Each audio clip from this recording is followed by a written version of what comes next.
আসসালামু আলাইকুম। হাসান খালেদ, সভাপতি বাংলাদেশ তৃণমূল পার্টি, আপনাদের সাথে। দর্শক শ্রোতা, আজকে আপনাদের সাথে কথা বলবো আইন শৃঙ্খলা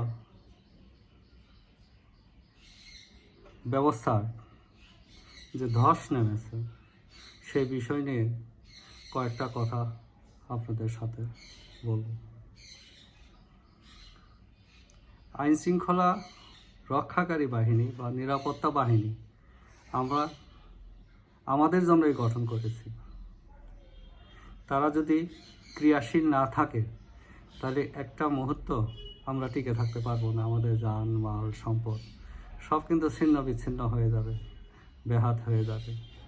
সভ্যতার প্রতীক হল আইন শৃঙ্খলা রক্ষাকারী বাহিনীর কোয়ালিটির উপরে নির্ভর করে যে একটা জাতি কতটা সভ্য, সুসভ্য জাতি। আইন শৃঙ্খলা বাহিনী যদি যথাযথভাবে দায়িত্ব পালন করতে পারে তাহলে সেটা একটা শান্তির স্বর্গ হিসেবে পরিগণিত হবে সেই জনপদ।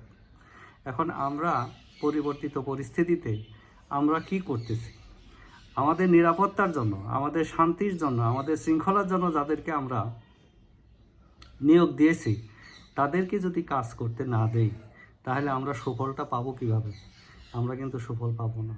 আমরা এমন একটা প্রজন্মকে সামনের দিকে ঠেলে দিচ্ছি যারা কোনো কিছুই মানছে না, অশ্লীল কথাবার্তা বলতেছে, আইন শৃঙ্খলা রক্ষাকারী বাহিনীর কাজে বাধা সৃষ্টি করছে।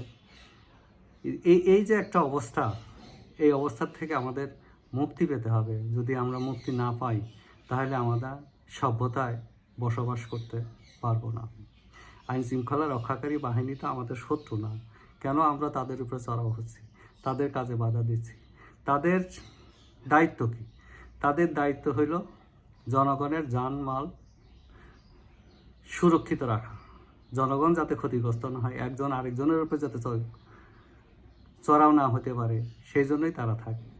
এখন এই যে আমরা এই সম্প্রতি আমাদের যে অভিজ্ঞতা, সেই অভিজ্ঞতা থেকে দেখতেছি সেই সেই লাইক টিনেজ, আমাদের টিনেজ প্রজন্ম যাদের বয়স 19, 20, 21 এর ভিতরে, তারা যেভাবে আচরণ করতেছে আমাদের সেনাবাহিনীর সাথে, আমাদের পুলিশ বাহিনীর সাথে এবং অন্যান্য নিরাপত্তা রক্ষাকারী বাহিনীর সাথে, এটা শোভন না। এটা আমাদের জন্য খুবই ক্ষতিকর। এই ছেলেদের ভবিষ্যৎ কোথায়? আমাদের এই সন্তানদের ভবিষ্যৎ কোথায়? আমি তো অনিশ্চিত দেখতেছি। সমাজের একটা অভিভাবক হিসেবে আমি তো দেখতেছি একটা অনিশ্চিত। কারণ আমার নিজের ছেলে, আমার নিজের মেয়ে ওইভাবে কোনো আইন শৃঙ্খলা রক্ষাকারী বাহিনীর প্রতি আচরণ করতে পারবে না। ওই শিক্ষা আমি দেই নাই, আর ওরাও এই পরিবার থেকে ওই শিক্ষা নেয় নাই। আজকে আমি খুব হতাশ হয়ে যাচ্ছি। আমাদের এই সন্তানদের লাইফ ভ্যালু কোথায়? লাইফ ভ্যালুটা কোথায়? তারা যদি এর থেকে সরে না আসে তাদের জীবন তো ঝুঁকির মধ্যে থেকে যাবে। একটা পরিস্থিতি পরিবর্তনে উগ্রতা বেড়ে গেছে, অশ্লীলতা বেড়ে গেছে। আবার যদি আরেকটা পরিবর্তন হতে বাধ্য, এই অবস্থা চলতে থাকতে পারে না। অনিয়ম দীর্ঘদিন চলতে পারে না। অনিয়মকে একটা জায়গায় থেমে যেতে হবে, এবং অনিয়ম একটা জায়গায় থেমে গিয়ে ধ্বংস হয়ে যাবে। সভ্যতার সুবাতাস সেখান থেকেই শুরু হবে। তো কাজে আমাদের এই তরুণ প্রজন্মের কাছে, আমাদের সন্তানদের কাছে আমার পরামর্শ, তোমরা বা আপনারা নিজেদের জীবনকে নিজেরাই সুরক্ষিত করুন। আইন বিগড়িত কোনো কাজে হাত দিবেন না। আইন প্রয়োগকারী সংস্থাকে সহযোগিতা করুন। তাদেরকে অশ্লীল ভাষায় গালাগালি করবেন না, তাদের কাজে বাধা দিবেন না। তাদের সামনে গিয়ে যদি কথা বলতে হয়, হাত উঁচিয়ে আঙ্গুল উঁচিয়ে নয়, সামনে 2 হাত সামনে রেখে তাদের সাথে কথা বলেন। তারাও আপনাকে ওইভাবেই কথা বলবে। তাদের সাথে বাকবিতণ্ডা হবে কেন? আপনার প্রয়োজন জানান। যদি সেটা আইনসঙ্গত হয় তাহলে তারা বাধা দিবে না, আর যদি আইনসঙ্গত না হয় সেক্ষেত্রে তো বাধার সৃষ্টি আসবে, তখন সরে আসবেন। ওইখানে আমাদের মারামারি করার কিছু নাই, ধাওয়া পাল্টা দেওয়ার কিছু নাই। আপনি একটা পর্যায় পর্যন্ত যাবেন যেখানে গিয়ে দেখবেন যে আইন শৃঙ্খলা বাহিনী আপনাকে বাধা দিচ্ছে, সেখানেই থেমে যান। সেখানে গিয়ে আপনাদের দাবি পেশ করেন, আইন শৃঙ্খলা বাহিনী কর্তৃপক্ষের সাথে আপনাদেরকে যোগাযোগ করিয়ে দেবে। এর বাইরে তো আর কিছু না। আমাদেরকে একটু শিখতে হবে, আমাদেরকে বুঝতে হবে যে একটা সীমা পর্যন্তই তারা আমাকে অ্যালাউ করবে, এরপরে বাধা দিবে। আইন তাদেরকে বাধা দিতে বাধ্য করবে। তাদের দোষ না, তারা আমাদের শত্রু না, তারা আমাদেরই উপকারের জন্য আছে।